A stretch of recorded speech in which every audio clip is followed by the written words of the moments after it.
Di sebuah danau, orang-orang tengah menjalankan aktivitasnya seperti biasa. Di sana ada seorang ayah yang mencoba menghibur anaknya dengan melakukan beberapa atraksi renang di danau itu. Ia pun cukup sukses membuat anaknya tertawa gembira. Namun tak lama setelah itu, sang ayah tidak lagi nampak di permukaan, yang kemudian diikuti dengan air danau yang seketika berubah warna menjadi merah darah. Sangat tragis, ternyata pria malang itu telah dimangsa oleh siluman danau. Kemudian datanglah seorang pendeta yang mengaku sebagai pembasmi siluman. Sebut saja Boy. Dengan ritual-ritual yang Boy lakukan, ia berhasil membunuh seekor ikan pari raksasa, di mana ia mengeklaim bahwa makhluk itulah yang selama ini menjadi monster danau. Warga pun dibuat sangat senang karena kini merasa telah aman. Tak lama setelah itu datanglah seorang pemuda bernama Jiang. Jiang mengatakan bahwa ikan pari itu bukanlah siluman danau. Sedangkan siluman danau yang asli kini masih berkeliaran bebas di dasar danau. Boy yang merasa diremehkan sebagai pembasmi siluman tak terima dan malah menuduh Jiang yang hanya bocah ingusan tak tahu apa-apa. Kemudian Jiang malah diikat agar tidak banyak bicara. Semua orang yang merasa sekarang keadaan sudah aman melakukan selebrasi dengan berenang-renang ria di danau itu. Tetapi naas karena ucapan Jiang ternyata terbukti. Ada makhluk buas yang mendekat, sayangnya Jiang yang diikat pun tak bisa bertindak dan tak ada orang yang peduli dengan peringatannya. Alhasil korban pun bertambah, sementara sisanya yang sangat ketakutan berusaha kembali ke darat. Namun ternyata darat juga bukan tempat yang aman karena siluman itu bisa menjulurkan lidahnya untuk menarik mangsa. Cara terakhir yang bisa Jiang lakukan adalah menyuruh semua orang agar tidak panik dan tetap di tempatnya. Terbukti hal ini cukup efektif, tetapi kemudian seorang anak mengacaukannya karena ketakutan berlari mencari ibunya.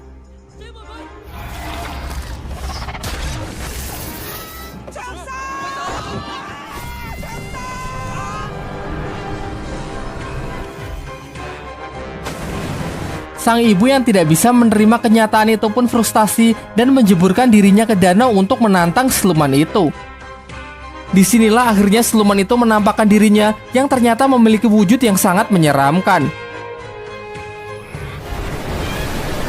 Selanjutnya ada seorang bayi yang juga hendak jatuh ke danau. Beruntung Jiang yang telah berhasil terlepas datang menyelamatkannya. Jembatan mereka pun patah yang secara kebetulan memerangkap siluman ikan itu. Bersama Boy, Jiang memanfaatkan kesempatan ini untuk melemparkan ikan itu ke darat. Tetapi karena perbedaan berat yang lumayan jauh, mereka pun kesulitan melakukan hal itu. Para warga yang berusaha membantunya pun juga sia-sia. Kocaknya lalu datang seorang wanita gemuk yang berhasil melontarkan siluman itu ke darat. Siluman yang kehabisan waktu melemah sehingga berubah ke wujud semula yang menyerupai manusia. Warga yang emosi berniat menghakimi siluman itu dengan berbagai senjata. Namun Jiang menghentikannya dan memohon agar diberi kesempatan untuk menyelesaikan tugasnya ini sebagai pembasmi siluman profesional. Lantas ia pun segera membuat persiapan dengan mengeluarkan senjata andalannya yang ternyata hanya sebuah buku kumpulan lagu anak-anak. Dengan ritual ini harapannya ia bisa memberikan siluman itu pencerahan. Tetapi aksi kocaknya ini tidak menghasilkan apa-apa, justru siluman itu malah emosi dan berbalik menyerangnya. Tiba-tiba datanglah seorang pembasmi siluman wanita bernama Duan yang menghentikan siluman itu, menghajarnya dan menyegelnya di sebuah kantong ajaibnya. Lalu ia menemui Jiang untuk memastikan apakah dia juga benar-benar seorang pembasmi siluman. Jiang berusaha meyakinkannya dengan menunjukkan buku ritualnya yang ia percayai dengan kumpulan lagu anak-anak itu bisa membuat siluman menjadi baik.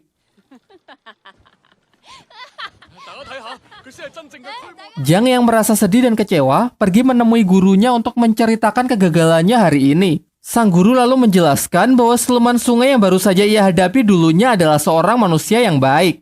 Pada suatu hari ia menyelamatkan seorang anak di sungai, tetapi warga salah sangka dengan mengiranya adalah seorang penculik. Lantas mereka pun membunuhnya dan membuang jasadnya ke sungai sebagai makanan ikan. Tumbuh kebencian yang sangat besar di dalam jiwanya sehingga ia berubah menjadi siluman untuk menuntut balas. Di sini Jiang mulai ragu dengan kemanjuran buku lagu anak yang diajarkan oleh gurunya itu. Bukankah lebih efektif jika ia membasmi siluman itu seperti pembasmi siluman yang lain? Sang guru lalu menjawabnya bahwa membunuh bukanlah cara yang baik. Menghilangkan sifat jahat dan memelihara kebaikan adalah cara terbaik yang bisa dilakukan. Lalu ia juga kembali menyemangati Jiang yang terlihat telah frustasi.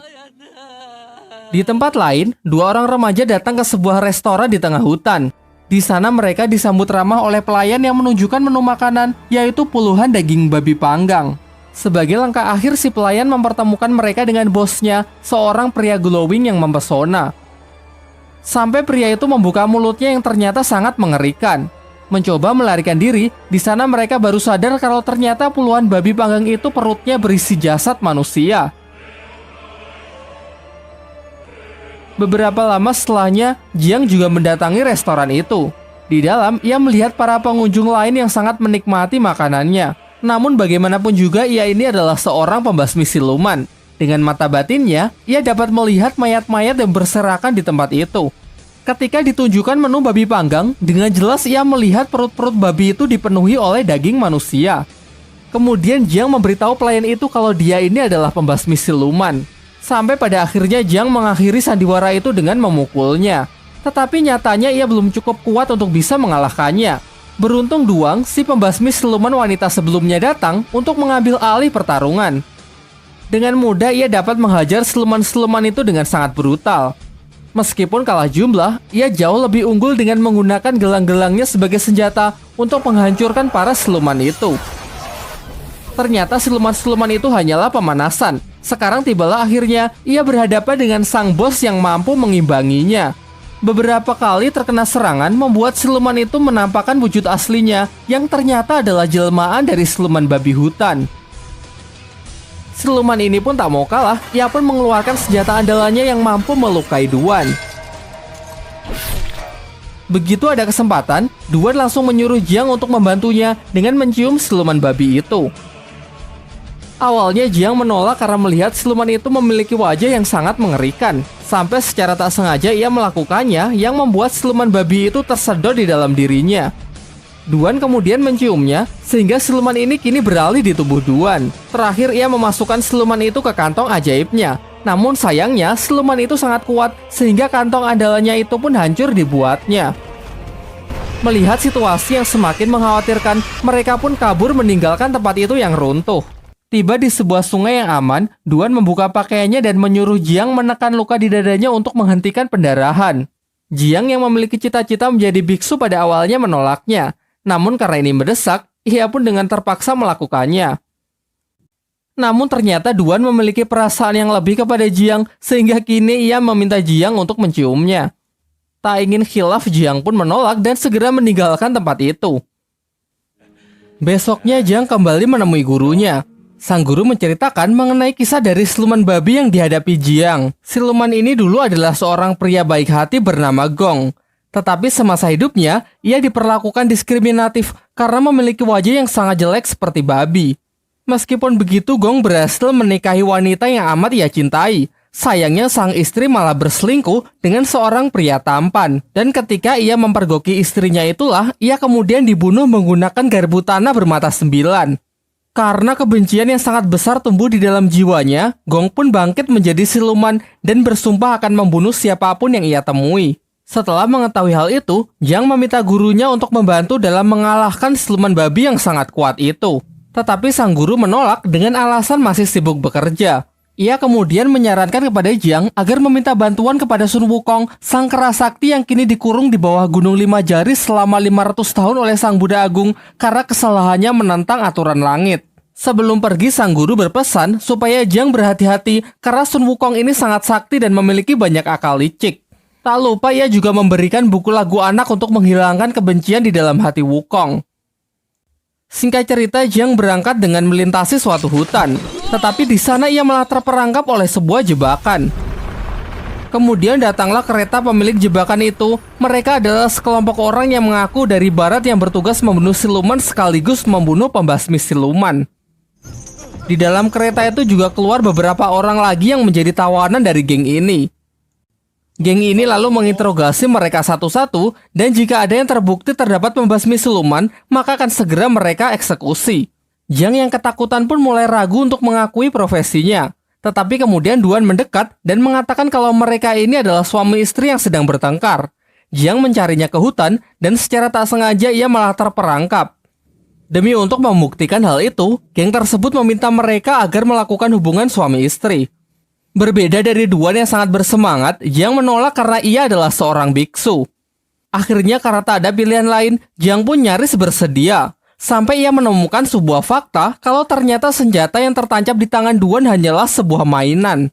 Dari sini pun terungkap bahwa ini adalah sandiwara dari Duan yang sangat mencintai Jiang. Secara terang-terangan ia ingin menikahinya, memiliki seorang anak dan hidup bahagia. Namun dengan tegas Jiang menolak karena ia menginginkan cinta yang lebih besar, yaitu cinta dari Sang Buddha Agung. Hal ini membuat Duan patah hati, kemudian memukuli Jiang, bahkan sampai mengurungnya. Hingga mereka dikejutkan oleh kedatangan Gong si siluman babi yang ingin menghabisi mereka. Lalu Duan meminta Jiang agar turun dari kereta karena ia ingin menabrakkan kereta itu ke siluman. Kereta itu pun hancur berkeping-keping. Jiang sangat cemas melihat Duan yang sepertinya terluka parah. Jiang merasa sedih dan seakan menyesali perbuatan ia sebelumnya. Namun lagi-lagi ini adalah sandiwara Duan untuk mengetahui isi hati Jiang yang sebenarnya. Gong yang terpental ternyata tak terluka sedikit pun dan siap melancarkan serangannya lagi. Beruntung datang seorang kesatria tangguh yang memiliki kekuatan hewan buas. Ia berhasil menandingi Gong yang membuat Gong ingin melarikan diri.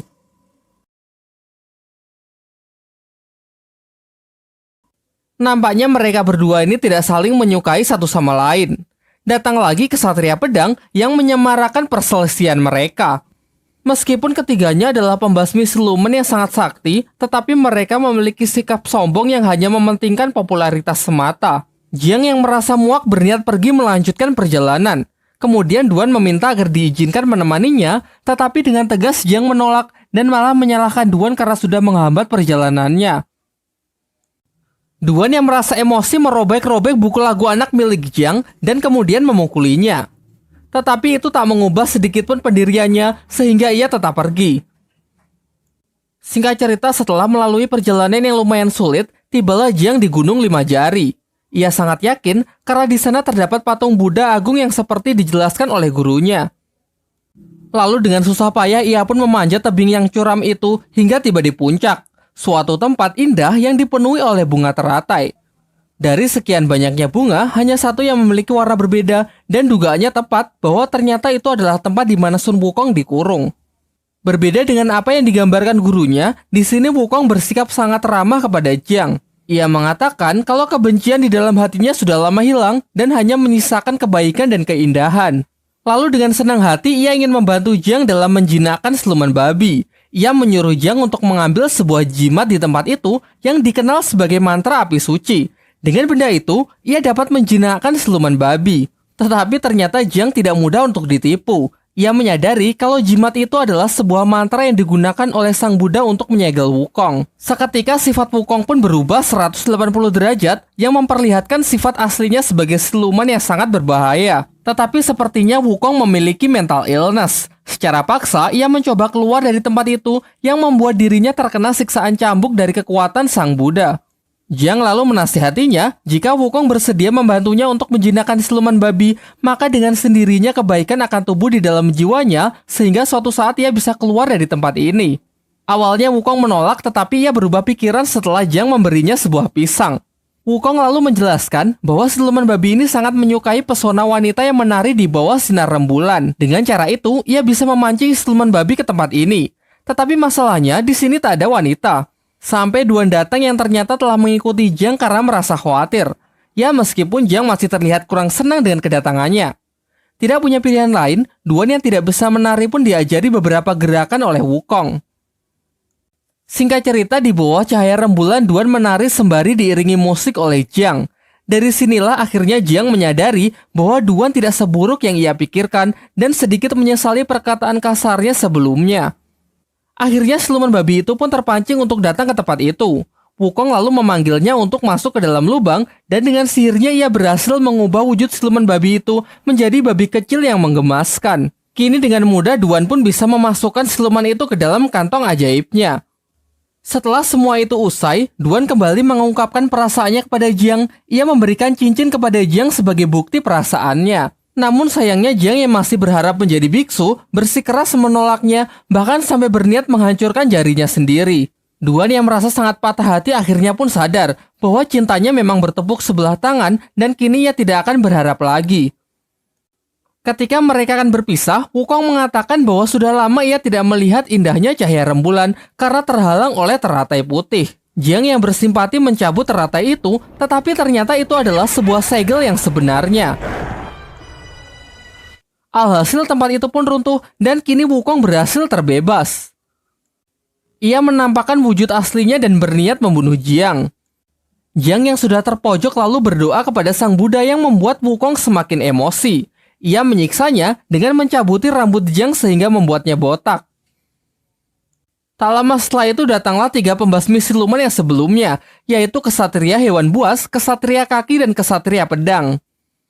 Pada awalnya Wukong diremehkan karena perawakannya yang sangat kecil.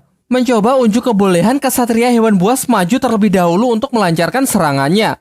Tetapi dengan mudah Wukong dapat mengatasinya dan malah memakan kesatria itu hidup-hidup.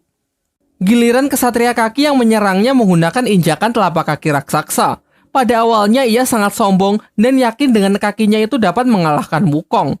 Namun karena tubuh Wukong yang terlalu keras, kakinya pun malah berlubang. Terakhir Kesatria Pedang membuka kotaknya yang berisi beberapa pedang kecil. Dengan mantra yang ia rapalkan, pedang itu pun berubah menjadi sangat tajam dan langsung melesat ke arah Wukong. Wukong lalu menangkap pedang itu, namun ia malah ikut terlempar ke udara. Kesatria Pedang memanfaatkan kesempatan ini untuk mengeluarkan seluruh pedangnya dan menyerangnya secara bertubi-tubi. Lagi-lagi Wukong lebih unggul dengan bisa menghindari semua serangan itu. Lalu Kesatria menyatukan seluruh pedangnya untuk melancarkan serangan pamungkasnya. Meskipun Wukong gagal menangkisnya menggunakan Toya Sakti, tetapi dengan tubuhnya yang sangat keras pedang itu pun malah hancur berkeping-keping. Kemudian Wukong mendekat dan langsung membakar para pembasmi siluman itu hingga hancur menjadi debu. Kini tersisa Jiang sendirian yang akan dihabisi oleh Wukong. Tetapi kemudian Duan datang dan langsung menantang Wukong. Sayangnya apa daya level mereka terpaut terlalu jauh. Duan menerima serangan fatal dari Wukong yang membuatnya harus meregang nyawa. Di saat-saat terakhirnya, Duan mengatakan bahwa ia benar-benar tulus mencintai Jiang. Jiang membalasnya dengan mengatakan bahwa sebenarnya ia juga sudah lama jatuh cinta kepada Duan. Terakhir, Jiang mengabulkan keinginan yang selalu diminta oleh Duan, yaitu melakukan sebuah ciuman. Di sampingnya, Jiang melihat buku lagu anak-anak miliknya yang ternyata sudah Duan perbaiki. Jiang lalu membacanya, dan seketika seluruh lukanya pun sembuh, serta ia diselimuti oleh cahaya Sang Buddha. Dengan doa yang ia panjatkan, patung Sang Buddha pun bangkit kembali. Tetapi Wukong yang sangat emosi segera menghancurkan patung itu dengan hanya sekali pukulan.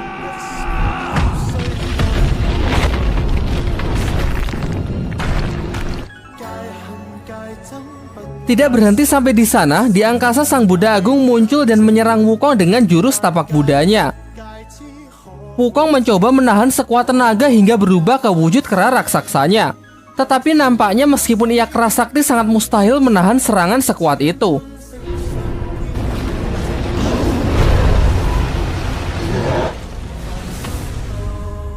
Tiba-tiba scene beralih ke sebuah padang rumput yang memperlihatkan Wukong sangat trauma dengan apa yang baru saja ia alami. Kemudian Jiang datang untuk menenangkannya sekaligus mengangkatnya sebagai murid. Serta ia memberikan gelang peninggalan Duan yang ia rubah menjadi sebuah mahkota. Singkat cerita, Guru Jiang memberikan sebuah tugas agar Jiang melakukan perjalanan spiritual untuk mengambil kitab suci di wilayah barat demi membebaskan umat manusia dari penderitaan. Namun karena perjalanan itu sangat berbahaya, dipenuhi rintangan dan hambatan sehingga Jiang harus ditemani oleh 3 muridnya, yaitu siluman ikan, Wukong, dan siluman babi. Tamat.